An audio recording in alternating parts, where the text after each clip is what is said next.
talk about the Rebbe's Shita, about Zionism, first we have to understand what Zionism is. And most people don't understand. And I want to tell you that when the Rebbe wrote Vayol Moshe, a lot of people make a toys. They think that Vayol Moshe is the Rebbe's explanation of what's wrong with Zionism. It's mamish not it. That's not why he wrote Vayol Moshe. Vayol Moshe was about making a Medina. A Medina and Zionism are two different things. In fact, there's three different things. Thing number one, there's Zionism. Zionism is a hashkafa. The Chassidim call, what we call hashkafa, the Chassidim say shita. It's a hashkafa, it's a shita, it's an ideology. You don't even need people should have it. The person can make an ideology on paper or whatever he wants. You don't even need a Medina for Zionism. There was Zionim and Zionism before Medina. In fact, one of the Groisat Zionim wrote in an article in a Zionistische magazine, I think it was 1904. I don't remember, but I saw it. Better Zionism without Zion than to have Zion without Zionism. That means better we should be Zionim on a Medina than to have a Medina and not be Zionim. That's what he said. There's a difference. There's Zionim, Zionism, and a Medina. Three things. And each one is a separate sugya. I'm going to write this down over here.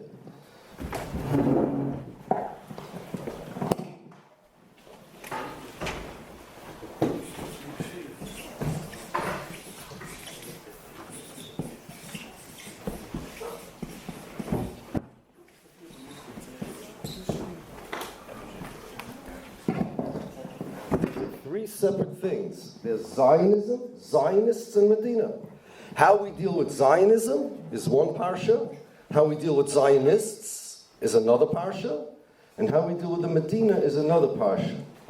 So first, what's Zionism? Now, in the Rebbe's Svarim, he speaks ruba de ruba about either Zionists, Kaifin, the Zionim, or the Medina. But there is a place, now there's two. Until a few years ago, there was only one, where he touches up, Klor, what's Zionism? What's the ideology of Zionism? And I have over here from the Chedushay Torah Mesibus in Parshas Pinchas. Now, there's no tape on this drasha because this was said on Shabbos. I think it was 1955 in Bnei Brak. In Bnei Brak. Parshas Pinchas, Kedushay Torah Mesibus. And he's talking about Ivrit. Now, Ivrit, a terrible Aveir, he says. Ivrit has nothing to do with the Shalosh Ruos. If you speak Ivrit, you're over on the Shalosh Ruos. You become a Shutif like the Bechiras and the Aveir, the Shalosh. No shaykhs with the Shalosh Ruos. So the Torah Shekas of Min, yes. Apikoros the words, yes. But that doesn't explain the Choymer Ha'isr. Here he explains it. Now listen carefully. Chutz mikol hanal, Sefer Torah Shekas of Min, the words, Borur, ki tachlis kol hasofa hazois, etzel kol hameflogos, v'ho organizatsias shalahem, min hakotza el hakotza, min hasmoil v'yad hayamin, asher bezeh kulon shovin yachad l'ro, hu rak dover echad v'hu Zionism. Uperish shel Zionism, harehu nationalism. Dahainu, shal yidei hasofa v'hatzionism nasim la'am. Zois meres, shal yidei zeh yihiyu nichshavim le'yehudim. V'zeu hepach das Torasenu ha'kedosha dal pi ha'Torah einoi nichlol b'chlal Yisrael, elo misha nisnahik b'darki ha'Torah mekayim mitzvaseho. And now listen to this because this is the Iker quote. De'ein umosenu umo elo b'toyroso kinoida. Kinoida? I'll tell you why it's kinoida. Whoever wrote this over didn't put the mucker in. But these last words, Ein umosenu umo elo b'toyroso, is a quote from Rav Sadia Goin in Emunois V'deos. Whoever wrote this didn't write that it's a kinoida. It's a Yaduatika quote from Rav Sadia Goin, and this was the Iker Taina against Zionism. Zionism was an ideology that said that Klal Yisrael is an Am Kechol Hagoyim. That means that what makes the French people French? France, French food, the French language, and whatever else they do in France. What makes the Italians Italians? The language, the land, the culture. What makes the Yidden the Yidden? The Torah HaKadoshah, nothing else. There is nothing else that makes Klal Yisrael, no common land, no common language, no common culture. There in Lashon HaKodesh was not something that made us into an Am. What made us into an Am? Hayoim hazen hiyesa la'am. Kabbalas HaTorah. Before Kabbalas HaTorah, there were no Klal Yisrael, even if the Avos were Yidden. It's the machlokes, right? But there was no Klal Yisrael. They were individual Yidden. But Klal Yisrael, Am Yisrael, there was no such thing. There was Am Yotzei Mitzrayim, but even Yitzias Mitzrayim was only the beginning of Kabbalas HaTorah, like the Pasuk says, Talten Elokim al HaHor Hazeh. Yitzias Mitzrayim was the beginning of Kabbalas HaTorah, and Na'aseh V'Nishma was the end of Kabbalas HaTorah. But Kabbalas HaTorah made us, it means if there wouldn't have been a Kabbalas HaTorah, it's not the pshat we'd be Yidden without a Torah. We wouldn't be Yidden. And if another Am would have been Makabel the Torah, they would be the Yidden. Whoever is Makabel the Torah is the Yidden. We get transformed. A Yiddish neshama, a Yiddish midas, Yiddish koiches, only comes because of the Torah, nothing else. You didn't have a holy land, Eretz Yisrael. But that doesn't make us an Am. It's not a national homeland. Well, how do you say homeland in Lashon HaKodesh? What is a homeland? People told me Eretz Yisrael is a homeland. They don't even know what they're saying. And I asked them, if it's a homeland, there should be a Lashon HaKodesh word. What is the word for homeland? Moledes. Like Avram Avinu. Lech lecha mi'artzecha u'miladetcha mi'beis avicha. Moledes means the place the Am was born. And in the Israeli Declaration of Independence it says, in this land the Jewish nation was born. That's apikorsis. We were not born because we went into the land. We were born on Har Sinai, we're in the Midbar, where there was no land and there was nothing, because only Hayom Hazeh Niyesa La'am. Lashon HaKodesh is a tool for us to get closer to Hashem. It's not like English that makes us into Americans, Anglos, whatever you want to call it. The kesher that one American has with another is because they speak the same language, because they have the same country, because they have the same culture. The kesher that one Yid has to another is only because they both were Makabel Torah. That's it. Nothing else. Ein umaseinu uma ela b'toirasa. The land, Eretz Yisrael, was given as a tool to be Makayim the Torah, closer to Hashem. The language, Lashon HaKodesh, was a tool to become closer to Hashem.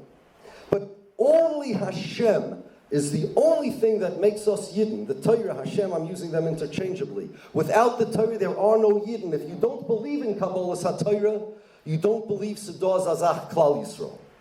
Just like when the Torah came down, so there was Malachim, that all sorts of midrashim, what happened. One of the things that happened, that all these refugees from Egypt, we were Egyptian refugees, were now like that, transformed into Yidden, Klal Yisrael. It was created. You want to know what's the taich of a Yid? A Yid, Judaism, it's not a nationality. It's not, we have nothing in common as far as nationality is concerned. We speak the same language. Me and the Yemenite Yid that lives around the corner from me, we don't speak this now, we all speak English, but he speaks Yemenite, different culture. His mother is, where Mami looks like a Yemenite from the Alta Haim from Yemen. We only have one thing in common. We're both Makabel Torah. We're Chayiv in mitzvahs, that's it. And if you don't believe that there was such a thing as Kabbalas HaTorah, you don't believe that there's such a thing as Klal Yisrael. There's no such thing that I'm a Friar Yid that means that I don't believe in Kabbalas HaTorah, but I love the Jews. What Jews? What's a Jew? You don't even believe there's such a thing as Klal Yisrael. So you have a different type of what's a Jew. Maybe you think a Jew is some kind of tribe, or maybe you think Jews are some kind of nationality. You're an Oived Avodah Zarah. This Zionism, this nationalism, this is the real echte Zionistische Avodah Zarah, even right out of Medina, because Yisrael v'Raisa v'Kudsha Brichu Chadu. And if you say that Hashem is, the original Oived Avodah Zarah said Hashem is different. They made a new Hashem, a physical Hashem. The Christians made a new Oraisa, they made a new Torah. And the Tziyonim made a new Klal Yisrael. It's the same Avodah Zarah. If you say that we're a nationality, the Jews are a nationality, anybody that believes he's a Jew that doesn't believe in Kabbalah HaTorah, that's Zionism. That's the ideology. You don't need a Torah to be a Jew. You have a Sprach. You have a language. And I understand what the Rebbe is talking about. It's nationalism. Later he says, later in the same shtickle over there, he says again, listen to the Loshen. Ha'ikar hu, first he says, Lihizar b'chol dvarim hamurim l'mayla b'nyoni hatznias, v'lihi yoizoriz v'nishma shloim lihi gar achrei hatziyonim l'minehem, u'lachol meflogoi sehem ha'nigrorim achreihem, v'emin hatzarich lefartum b'henu b'shem oisehem, avol mitzah hatzar ha'shova shebahem, shekulam she'ifosam hi ha-nationalism, asher hi kefira mamish. This is the kfir of Zionism. Zionism makes statement number one. The Jews are a nationality, or the Jews are an ethnicity, or the Jews are a race, or the Jews... Different Sionim had different shitas, because the truth is, as you're going to see in a moment, if you don't hold that this Kabbalah HaTorah makes the Yid and the Yid, you're not going to have anything that makes any sense. What nationality? What national characteristics do all Jews have? Jews have nothing in common. Nothing! Except for one thing. The Torah Kedoshah. That Zionim wanted to make, no. We have other things in common. We have a Sprach, Ivrit. That's our national language. Now you see what they're trying to transform Klal Yisrael from a thing that was created, durch the Torah, to a Amka Chol HaGoyim. We have a language, and we have a land. Eretz Yisrael is not the Holy Land. Eretz Yisrael is a homeland, the Moledet, the place where the nation was born. That's what their Declaration of Independence says. That's Avodah Zarah Pikorsis. We were born on Har Sinai. The land does not make us into an Am, and the Sprach does not make us into an Am. That Zionism means. Listen, if somebody asks you, what's Judaism? It's not an ethnic. It's not even a religion. It's a religion, but it's more than that. If somebody asks you, what's a kosher piece of flesh? So you say, whatever the Torah says is kosher, that's the Taich kosher. It's a religious doctrine. The Torah made it kosher. It's the same thing. What's a Yid? What's Jews? The Torah gave a status to certain people. They said they're Jews. You're chayiv in mitzvahs. You're chayiv in more mitzvahs. You're chayiv in less mitzvahs. Whatever the Torah gave a status to a Yid, that makes him a Jew. Because the Torah says he's a Jew. If you don't believe in the Torah, you don't believe there's such a thing as a Jew. And if you do believe that there's such a thing as a Jew, and you don't believe in the Torah, that's Zionism. That's Zionism. If you want to know the taich, what Zionism is, means that it's shaykh to be Jews without Kabbalah HaTorah, without religion. How? So now there are all sorts of different shittas amongst the Tzionim. But one thing is not. It's not the Torah. That's Zionism. End of story. Anybody that believes that he's a Jew, Kal v'chomer, if he believes he's a good Jew and a proud Jew and he loves you, but he doesn't believe in Hashem, or he doesn't believe in Kabbalah HaTorah, he doesn't believe in the Torah, that's Zionism. That's Avodah Zarah. All the Litvaks, the Rebbe just said it, that's the type Zionism, the Hainu nationalism. It says nationalism, in the Nun Aleph nationalism it says there. That's Zionism. And all the Litvaks, they had the same time. Rabbi Chonan writes on nationalism is Avodah Zarah, and that's Zionism. Rabbi Berzovsky, Lagabe the Shitas HaAguda, wrote a Sefer Ba'ayus Hazman. He says, starts off, what's Zionism? Nationalism. That's Avodah Zarah. L'chol hadeis. That's what Zionism was, and l'chol hadeis, it's apikorsis Avodah Zarah minus. Nothing to discuss. Which means that any connection that people think that Jews have, besides Hashem and the Torah, is a Yiddish Jewish country, the Jewish land, the Jewish army, the Jewish flag, the Jewish language. it's all Avodah Zarah. There's only one thing, the Jewish Torah and mitzvahs. Nothing else is Jewish. When you say a Jewish state, what does it mean, a Jewish state? A person can be Jewish. It means, like the French, it's a French state. That saying that anything is the state of the Jewish people, that's Avodah Zarah. Jewish people have no state. We never will have a state. We have a holy land, and David HaMelech, and Shaul HaMelech, Shlomo HaMelech, they had a Melucha, but the Melucha was not a national state of the Jews. This is the most important yesod in understanding Zionism. If you understand this, you understand everything about them. If you don't understand this, you understand nothing. Now, I want to tell you something. Step two. Step two. Nationalism was a philosophy. It came about in the 1800s, which is why Zionism developed in the 1800s. And just like other philosophies, let's take communism, for example, there are many different madregas of nationalism. It's like communism. If you say that, I know there should be a lot of welfare and the government should regulate businesses, so that's not mamish communism, but it's, it's in the direction, right? Then there's socialism, and then there's Soviet communism. It's not even the most Chinese communism. Same thing with nationalism. There are a lot of different shitas. Nationalism, in the most basic thing, meant that there's such a thing as a nationality. It used to be in the olden days before nationalism. There was no such thing. If I was in England, I didn't look at myself as an Englishman. I looked at myself as a subject of the king, King Egbert, Lamoshel, right? If I was in France, the French king, and I fought a war for my king.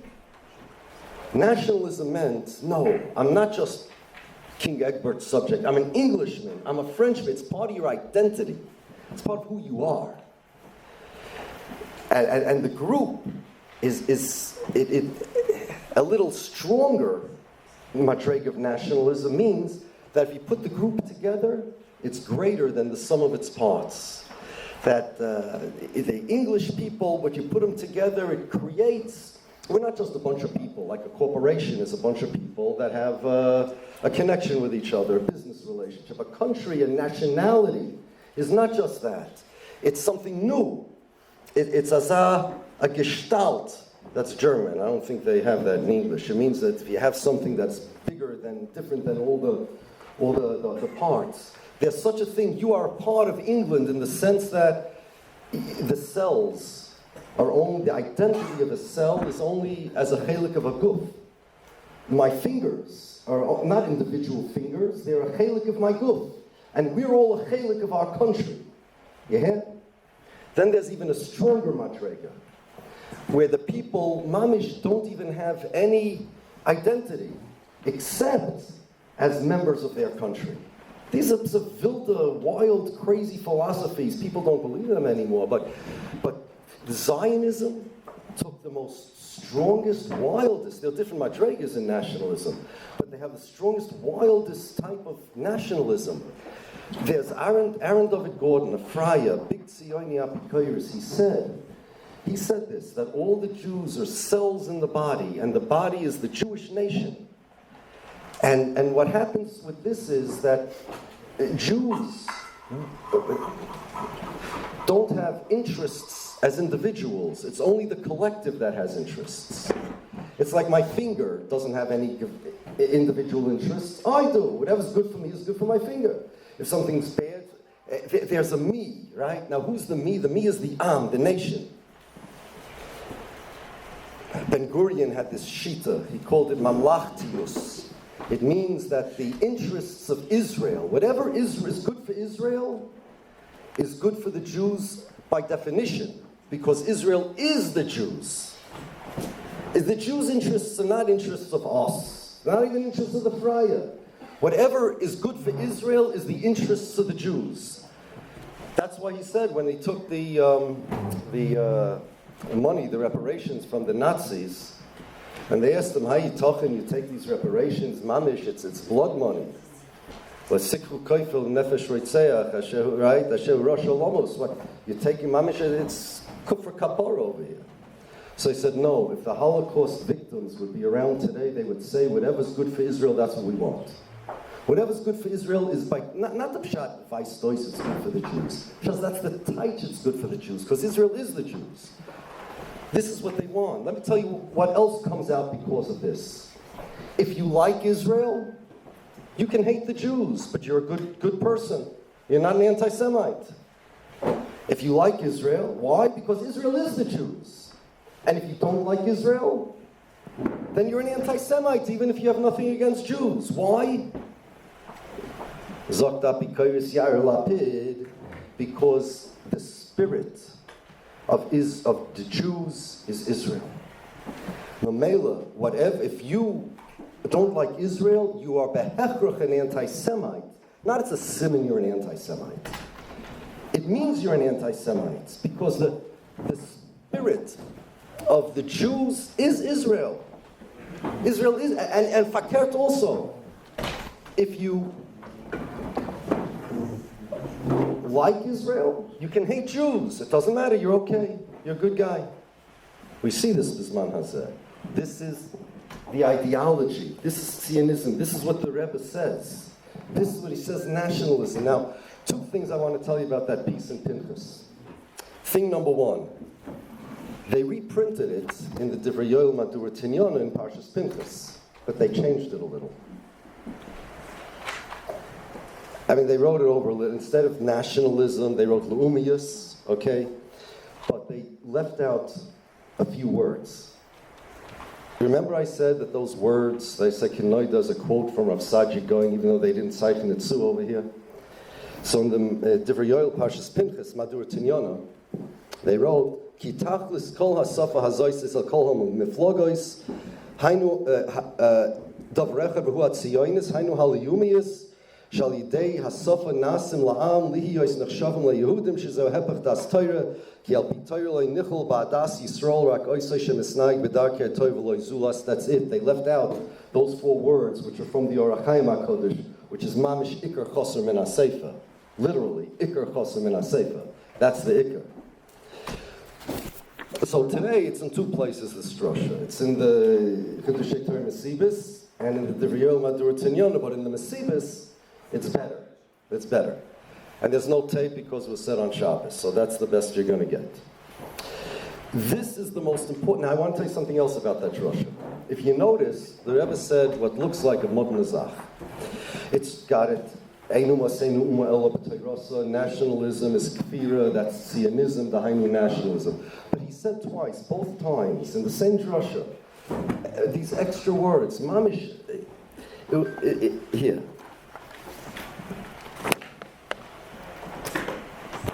Boruki tachlis kol hasafa hazois etzel kol ha-meflogois v'horganizatsias shelahem min hakotza el hakotza min hasmoil v'yad yamin asher bezeh kulam shavim l'ro dover echad v'hu Zionism dahainu nationalism. This thing, bein l'shitazu, l'chol ha-meflogois, bein yamin, bein. What does he mean to say by that? Then he repeats it again later on when he says to stay away from that it's a precoursus.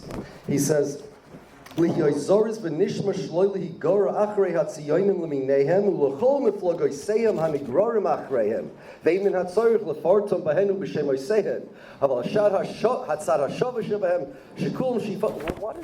Why is he doing this? What does he mean to say? You want to see something amazing? Mamish amazing. There are two parts to the Rebbe's Shita. And so far, by the way, this is not the Rebbe's Shita, as we said. Everybody says this. This is all the Litvaks. This was their main Ad Hayom Hazeh.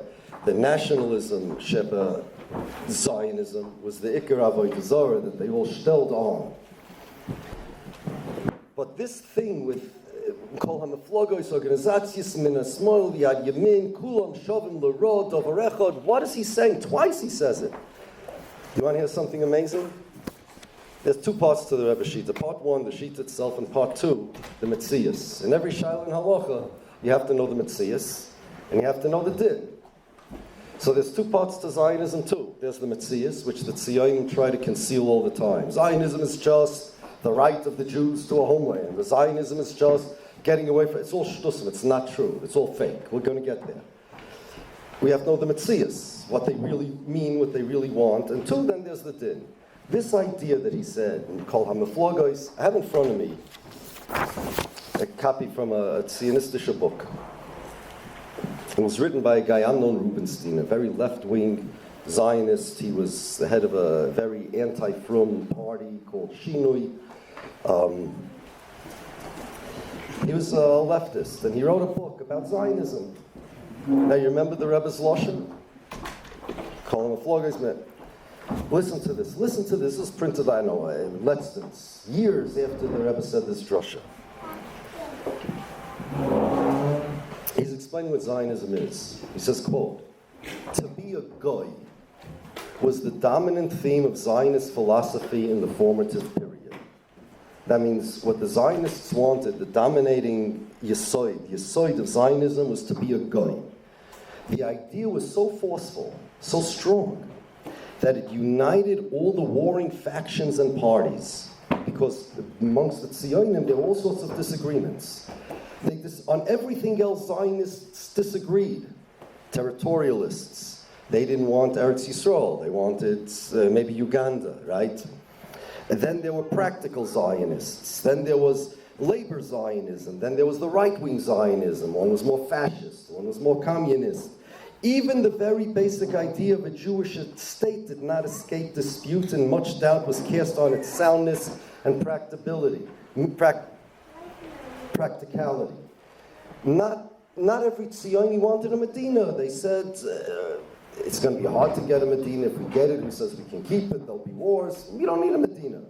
One idea, one craving, one urge enjoyed a veritable consensus. One thing was l'chol hadeyas, according to all Tzionim, to be a new people, to escape the role that history imposed on the Jews, to become, in Herzl's word, a wondrous breed of Jews which will spring forth from the earth. That means, what is he saying? All the meflogos and organizations, Mehayimin to the Smoil, all of them, no matter what they hold, they disagree with each other about everything, but one thing they're maskim on is nationalism, that Zionism means that we have to become a new people. This is mamish. When I saw the Rebbe's thing before this book, I got this book, and I sat in Shtoimim. This is mamish, what the Rebbe is saying, the exact same thing. This is the Iker Zionism. So Mamela, Yesod number one, Zionism. If anybody says that there's a connection between the Jewish people and anything else, the Jewish rock, this rock is Jewish. It's the Jewish rock, Jewish national rock. It's Avodah Zarah. The Jewish country, that's Avodah Zarah. Jewish flag, Avodah Zarah. Jewish army, Avodah Zarah.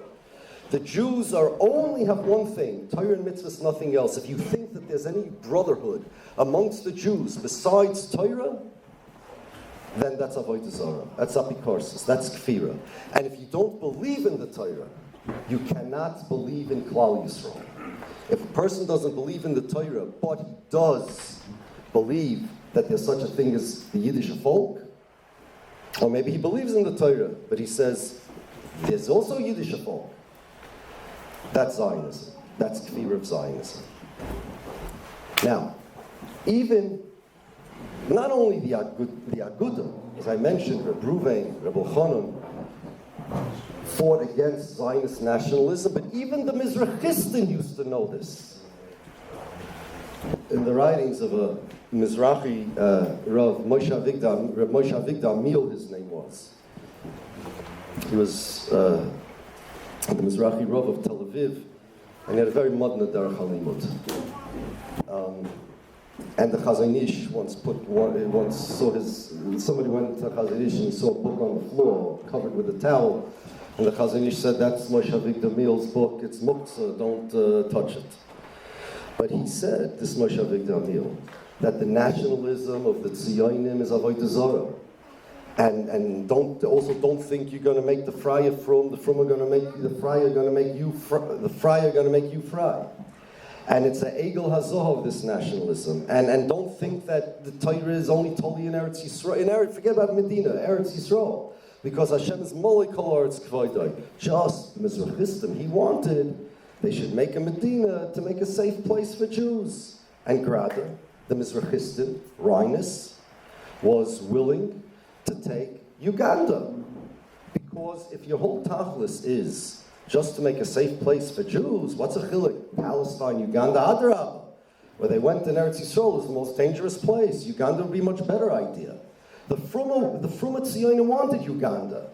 It was Herzl that said, no. It's bad for marketing. You'll never get the Jews to jump into Zionism unless you say Eretz Yisrael, Kedushas Eretz Yisrael, they understand Eretz Yisrael. It's a marketing thing. But even the Mizrachistim knew this. That this business, and today, Bisman Hazeh, you know what happened?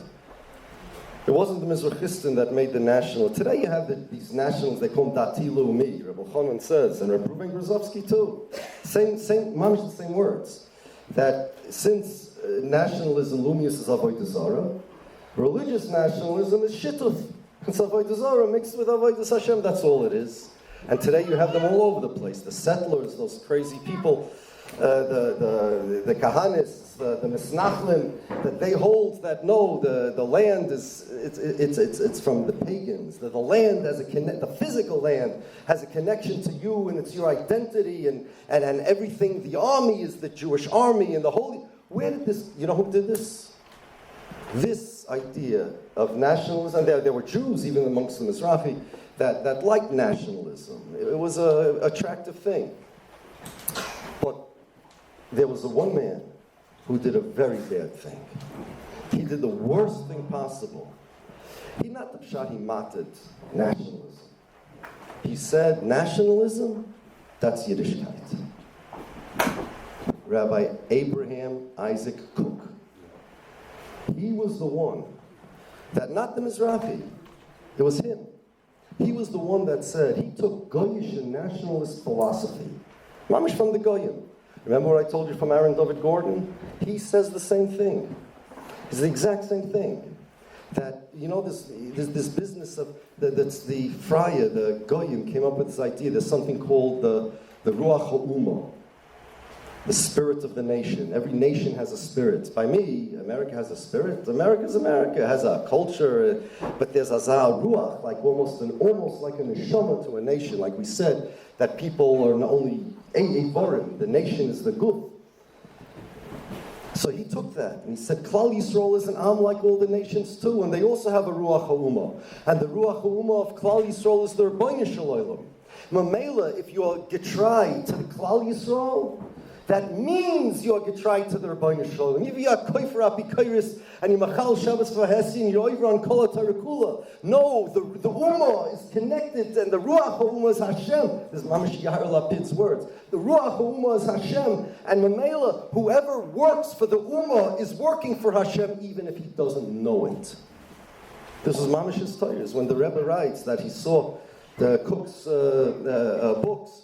And he saw Shrek L'Chazach, and I don't know what he saw, but I can just, we can forestellen, it could be any of these things. Just imagine. He said that if you're a Apikoris, but you work for the Tchiyas HaUmah, another word he got from the Goyim, Tchiyas HaUmah, the Tchiyas HaUmah, your nefesh is higher than the nefesh of Shloimei Amunei Yisrael who aren't Tzionim. Now, if you're Apikoris and you're not a Tzioni, then you're stam fan Apikoris fui, like any other Apikoris. But if you're Apikoris and you're also a Tzioni, then your nefesh is higher than the Shloimei Amunei Yisrael. Why? Because the Am, it's the Am, Klal Yisrael is the Am, and Hashem is connected to them, not the Pshat. See, we know that we have to be connected to Hashem in order to be connected to Klal Yisrael. By him is Bakert. The nationalism was, if you're connected to the Am, that means you're connected to Hashem, even if you don't know it. And more than that, remember we said that the Am has a personality, Azah? So he also said that the Am has a personality. This is from a Goyish philosopher, Hegel, his name was. The nations have a personality, and they actually do things, and history does things. We know history is just, what happened in the past, Meisim. No, this philosophy says history actually does things. And the players in this grand plan are not the people, they're the nations. The people are just the fingers. And also, Klal Yisrael is one of these nations that is doing things as a nation. And Mamela, all that is the Avodas Hashem. And Mamela, if you are working for the nation, that makes you connected to Hashem. And listen, before him, our religion was very simple. You do mitzvahs, it's good. You do averis, it's bad. The mitzvahs, Kiddush Hashem. Averis, Chil Hashem. He turned the whole thing upside down. No! There's something called, and it's all from not the Pshat, he looked in the Torah, and even he was Megal upon him, a Torah Shloik Halacha. Even that he couldn't do. Because there was no Torah to be Megal upon him, Shloik Halacha, that says such things like this. Nobody knows where he got this stuff from. There's a Chuvas Sheiris Yosef, a Svardi in Yerushalayim in those days, Rabbi Yosef Yedid, and he has a tshuva on Cook. It's called Binyan HaPikoyer Shetzorach Limchois Alov. And he says, look, I don't know what's with him. Maybe him himself, maybe he was possessed by a shade. He has crazy ideas. I don't know what's going on with the Gavra. But his stuff is mamish. It's where did he get? He calls him the Navi. Because where did he get this stuff? You know, if a guy wants to be Megal upon him, a Torah Shloik Halacha, so we know he took this Torah, it was Megal upon him Shloik Halacha.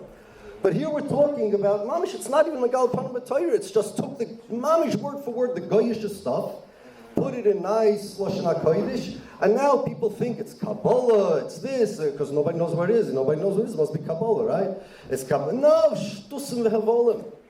His own son, Tzvi Yehuda, wrote to a big anti-Semitic Zionist, Yosef Chaim Brenner, his name was, that two of his father's drushes were based on the essays of certain Gevissa Goyish philosophers. It's all from the Goyim, that's all it is. That's the nationalism. He's responsible, not the Mizrahi. The Mizrahi's bad enough. They still want to be Mischaber and Mershoyim. They wanted to make a Medina against the Shalosh Shvuos. We'll get there. But the idea, this nationalism that got faflanced in Klal Yisrael, not only do you say it's mutter, this is Yiddishkeit. And Mamela, all the Friar Tzionim, they loved him because this was their crazy philosophy. He did this. So, they had a plan. They had a reason. They had a reason why they wanted to do this. Why did the Tzionim want to do this? What did they gain by it? Well, in those days was the first days after people got freedom of religion, and the Jews had a lot of more rights that they didn't have previously, and a lot of people wanted to be free, either because of reform, assimilation, whatever. They were free. And they had a problem. The problem was anti-Semitism. And they held that the reason the Goyim hate the Jews is because of us. Just look at us. We don't look like Goyim, we don't think like Goyim. That's why the Goyim hate us. If we would be more like the Goyim would love us. So first they tried assimilating, but it didn't work. Because in 1881 in Russia there were a lot of pogroms, and the assimilated ones were the victims of the pogroms even just as much as the Frum. So they said, no. You know why? We're not Goyish enough. Now really, when Hashem does this, Hashem is telling them assimilation is bad. Go back to the Torah. They said assimilation is good, but it's not good enough. That's why we're suffering. We need to assimilate not only as individuals, the whole Am needs to assimilate. We have to take ganz Klal Yisrael and make them assimilated. How do we do that? Nationalism. Let's get the Jews to think like Goyim. Now, it wasn't easy. See, Jews have hashkafas that are different than the Goyim. Hashkafa number one. We're an Am because of the Torah, not because of anything else. Hashkafa number two, we don't fight wars in Golus. We do like Yaakov Avinu, we bow our heads to the Goyim, and therefore we're safe. Klal Yisrael survived for thousands of years. Everybody says it's a nest. And of course it is, but it's only a nest because we have the instructions from Hashem. Hashem said when Yaakov met Esav, right? Yaakov bowed to Esav. That's the way Klal Yisrael did in Golus. Or Chazal learned Parshas Vayishlach before they met the Goyim. They hated that Tzionim. They said, "What are you, crazy? What are you, crazy? People are going to kill you. You got to be strong. They're not going to respect you if you bow." And the mamish didn't understand. It's not even so hard to understand. You see, Hashem said this is how we're going to survive. You know, if you're swimming in the ocean and a shark comes, so from what I see, I'm not a big expert, but you're supposed to hit the shark as hard as you can, and then maybe he'll leave you alone. But if you meet a bear in the woods, you're not supposed to punch him. You're supposed to play dead, and then he'll leave you alone, hopefully. It depends what type of animal you meet. You have different strategies. By Yidden and Goyim also there's different strategies. One guy to another guy. Esav got a bracha al charva chosichya. Whoever has stronger swords wins. But Yidden didn't get that bracha. We don't win wars by swords. We win wars like grizzly bears. Either by, the Ramban says, either doirim, or prepare for Mulchama. The Ramban says prepare for Mulchama means run away. It doesn't mean, see in English, let's see how it works in Yiddish. In English, when you say B'meichin la Mulchama, it could mean prepare for war. This means bring your gun. Or it could mean prepare for a war. That means bring your passport. Because the word could be translated too. B'meichin la milchama, either for war, start war, or there's a war coming, run away. The Ramban says that's what it means, run away. It's very simple, and we win. And even when we fought wars, you know the story with Reb Chaim? I don't even have time to say it, but I'm going to anyway, because it's so important. About when Klal Yisrael's wars. There's a story with Reb Chaim Briska. Reb Baruch Ber said it over. Reb Chaim was the days of the Maskilim, and the Maskilim made a play to make Litzanis from the Fruma Yidden. They always did this, and the play was a Mulchama, and the Meshuach Mulchama came there, and he said, "Okay, we're making a Mulchama. Who wants to come to the Mulchama?" And I don't know, thousands of people came. He says, "But whoever got married, let's go home." People go home. Whoever built a house, go home. Whoever's scared of war, go home. Whoever soch bein tefillah letefillah, go home. Some seif. Only two people are left. The Chafetz Chaim and Reb Chaim Briska. And they're there. And that was the end of the stuk play. And it was a latzonos, and they were laughing. They ran to Reb Chaim and said, "Reb Chaim, we have to answer. What do we say?" So Reb Chaim said, "Let me see the script." So he looked at it, and he said, when he said, "Go home, the people who built houses," very good. This is true. This is good. You know what? Everything here is good. It's right, except for one thing they left out. We won the war. That's how Klal Yisrael won wars. Now they didn't have stronger armies. It was all Shaloi al pi derech hateva. That's all it was. We won with schusim, nothing else. The Tzionim hated that. Schusim, what schusim? When schusim? No, hishtadlus. Now hishtadlus, we know the Marshal says, everybody knows this, that there's no such thing as hishtadlus when it comes to Klal Yisrael as a whole. An individual is schar mitzvah b'hayal moleko. But Klal Yisrael as a whole only works with schar v'oinish. They get what they deserve. No, there's schar and oilam hazeh for Klal Yisrael as a whole. Yeah. They hated that. The Tzionim hated another thing. They hated the fact that by us, Freya, Koifrim, they're not part of Klal Yisrael. If we're brothers, we're a nation. Of course we're part of Klal Yisrael. The goals of the Tzionim were to knock out these hashkafas, knock them out of Klal Yisrael, make Klal Yisrael normal, like Goyim, like anti-Semites. Be normal. Jews didn't want a country. Napoleon offered the Jews a Medina. Jews could have had countries all over the place. Even near Buffalo, there was a place. There was a Rabbi Noah that wanted to make Medina around St. Lawrence River, I think it was, near Buffalo. And they said, no, there's Shalosh Shvus, you can't make a Medina, even outside of Eretz Yisrael. But they hated this. What do you mean? You don't want to be independent? You want to be always under the Goyim? You're not normal. They looked at us, not normal. They wanted to rise out of the Jewish people, these hashkafas. How do you do it? I'll tell you how. Here's their plan. Chaim Brisker said, a moiridik of art. He said, they don't want to shmad Yidden in order to make a Medina. They need to make a Medina in order to shmad Yidden. The Medina was not the end goal of Zionism. The end goal of Zionism was that the Yidden should tear out those hashkafas and change their ideas. Here's what we're going to do. We're going to make the Jews think like a regular nation. We're going to give them a country. We're going to give them an army. It's going to be their army. All the Jews will think it's their army. All the Jews will look at the country as their country. We're going to give them a language. They're all going to look at it a common language. And when the Jews have all of this, they'll start looking at themselves psychologically as a nation, a political nation. And what's going to be? Well, right now we are a religion. Religions have goals. Torah, mitzvahs. Nations also have goals. Win gold medals. Nobel Prizes, have a nice national anthem, win song contests, Olympics, strong army, and that's what's going to happen to Klal Yisrael.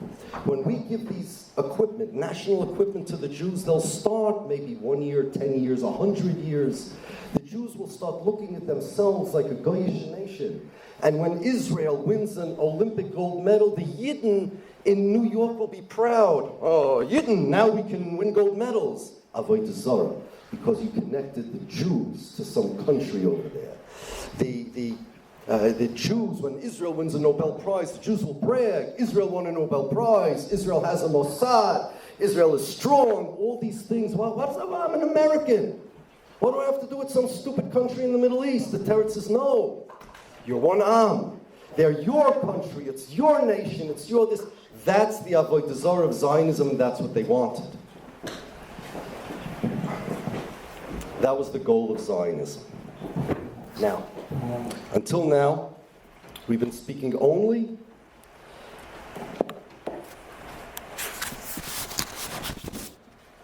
about Zionism, Zionism. Let's talk about Zionists. There's a Maisa with the Rebbe in 1955 in Montreal. He went to Montreal for Chanukas Habayis in Nusach Beis Medrash. The chief rabbi of Montreal then was darshaning, and he wanted to darshan something in honor of Satmar. So here's what he said. He said, in days of the Chasam Sofer, there was a machlokes regarding the Talmud. Says the Litvische and Polish Gedolim wanted to be together with the bad Jews to make them better. And the Hungarians wanted to separate with them. And it was a machlokes between the Gedolim.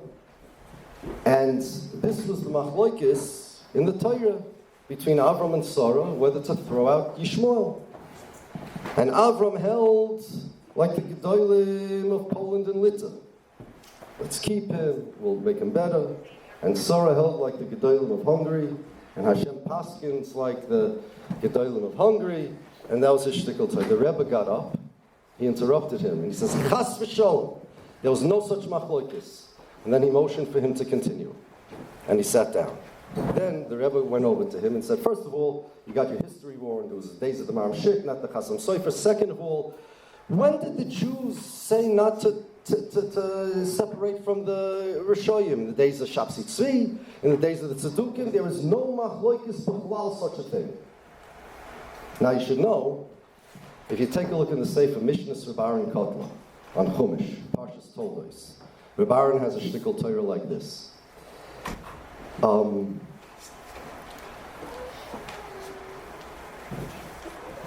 Yitzchak and Rivka had a machloikis, what to do with Esav. Yitzchak wanted to keep him because he held that he's going to be in Amoretz. He'll take care of like the Gashmias for Yaakov Avinu, his brother. He'll be makar of him, and he'll have his place in Klal Yisrael. Rivka held, no, we got to throw him out. The Rebbeinu Shalom Paskin like Rivka, throw him out. This is Baron Kotler.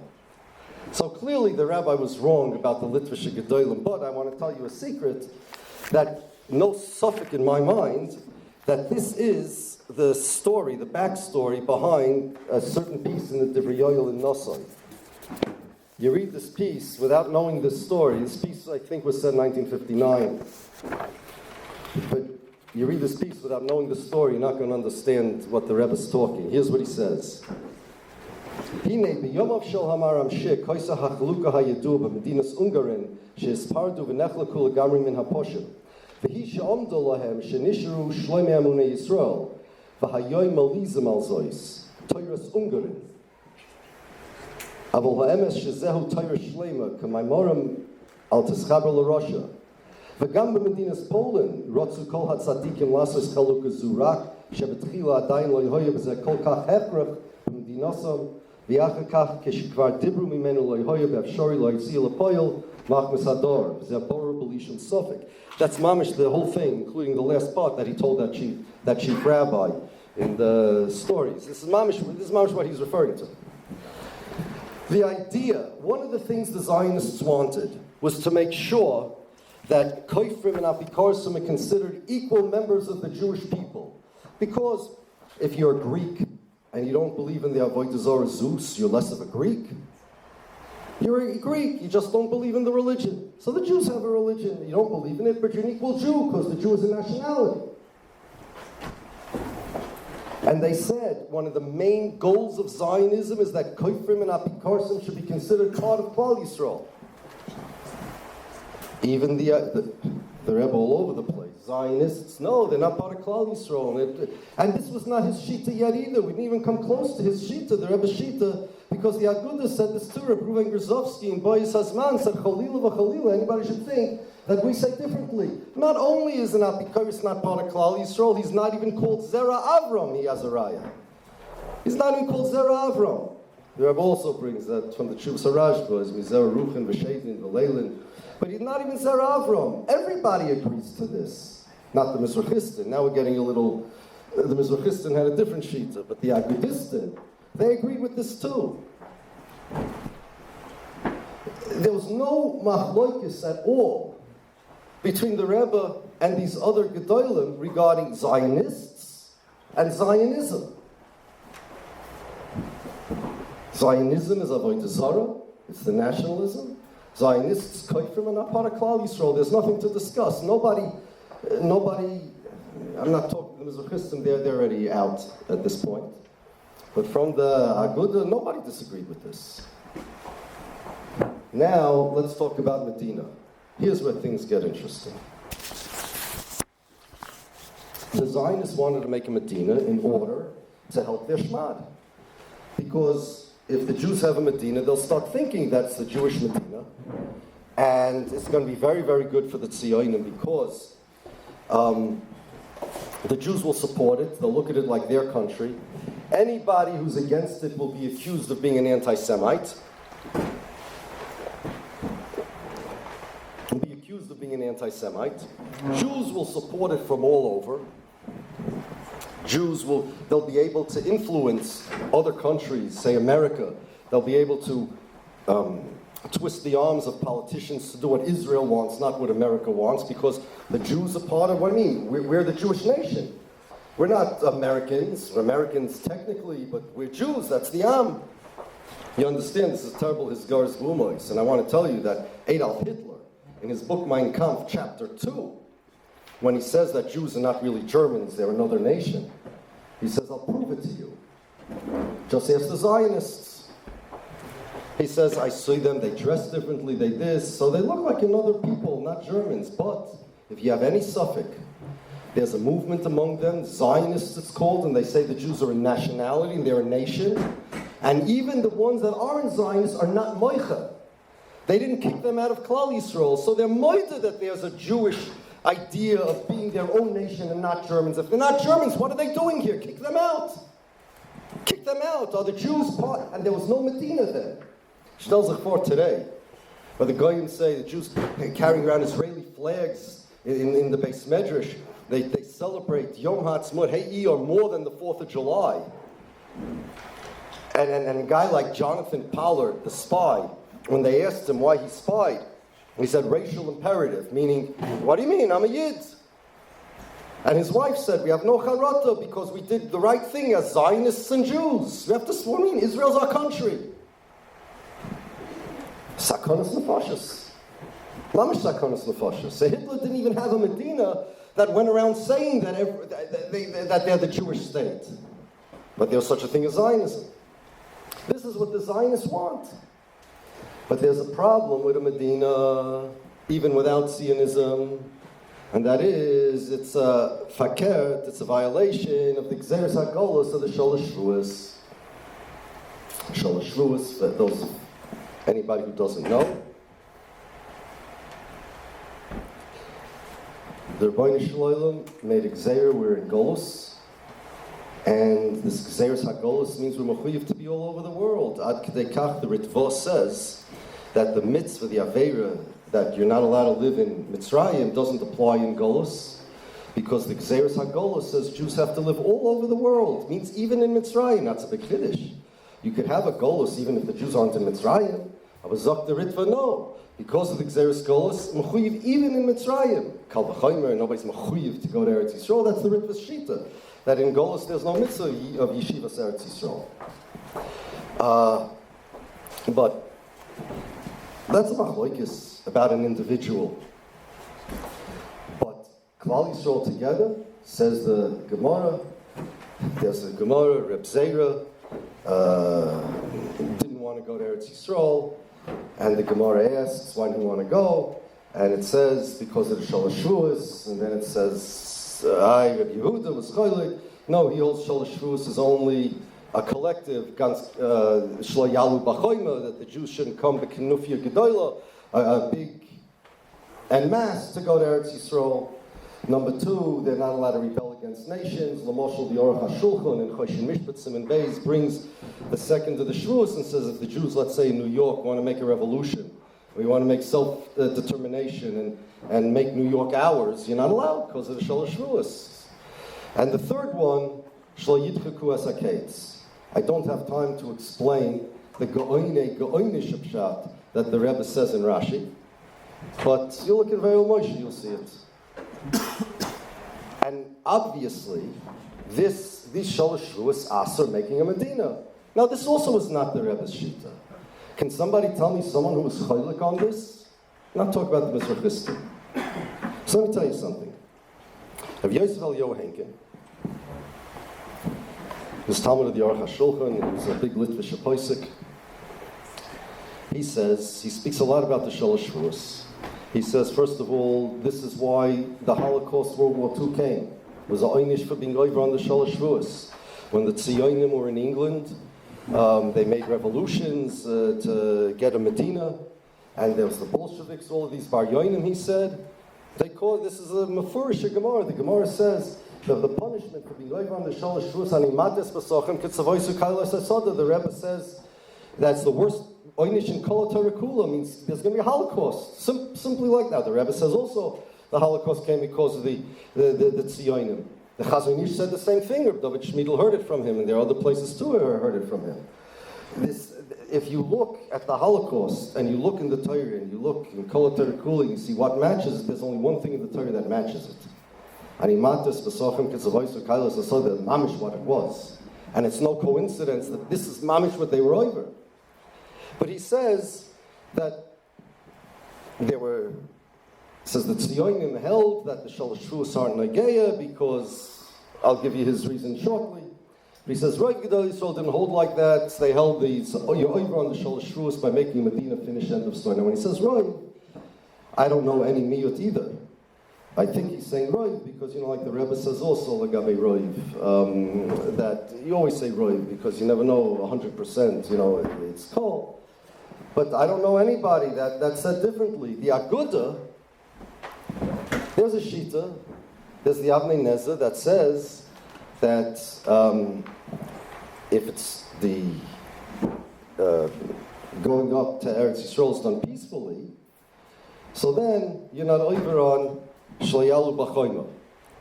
But the Avnei Nezer, like the Rebbe says, it never said you're allowed to make a state. That would be the Chikas HaKetz. And two, this is very important.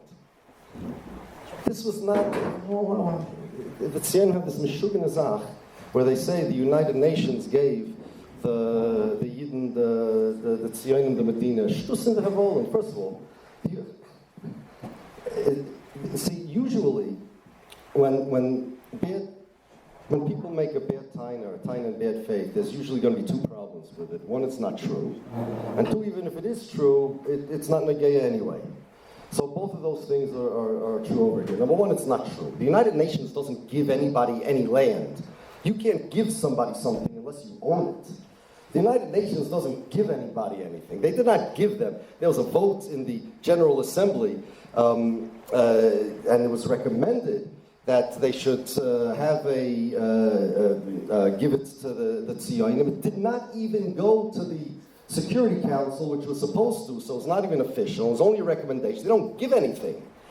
But more importantly, let's say the United Nations wanted to,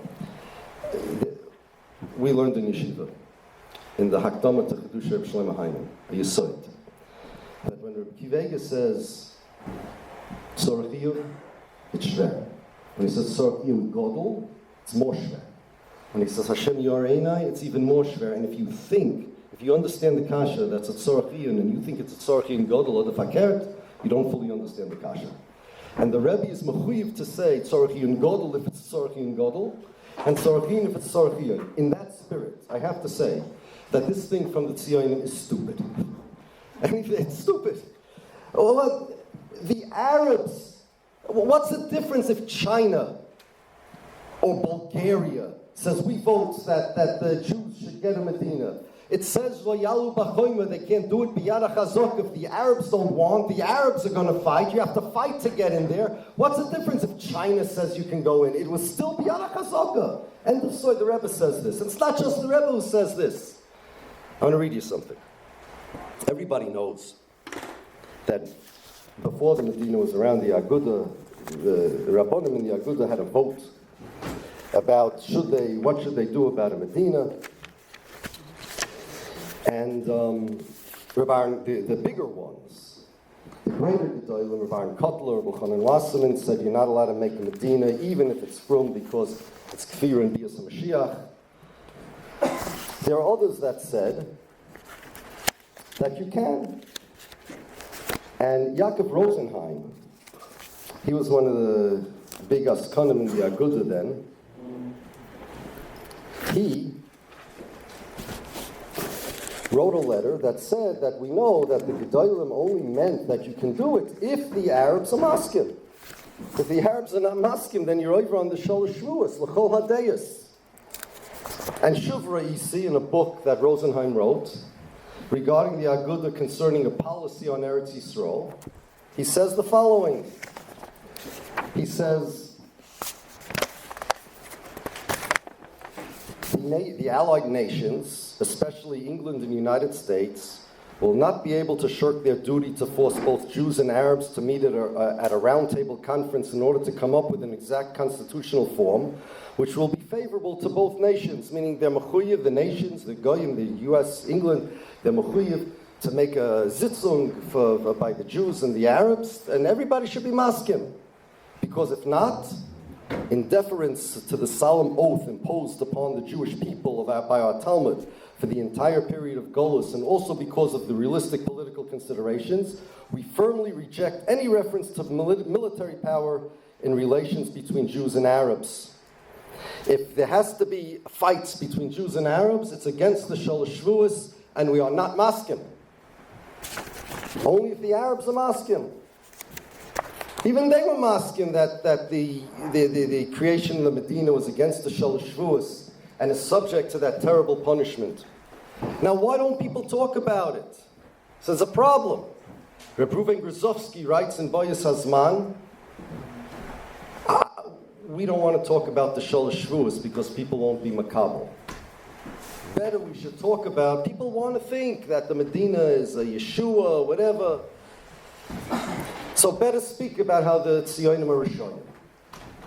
There were those who Blazer Gordon tells the Rav, 1904, wrote a tshuva about how the Medina is going to be against the Sholosh Shvuos. And he says, even if the Yidden don't want to understand the Shvua that the Rebbeinu Shalom said, Shlo Yalu B'choyma, at least, L'chol HaPachos, let them understand what a Rasha Herzl is and what Malshinas he said against the Jews.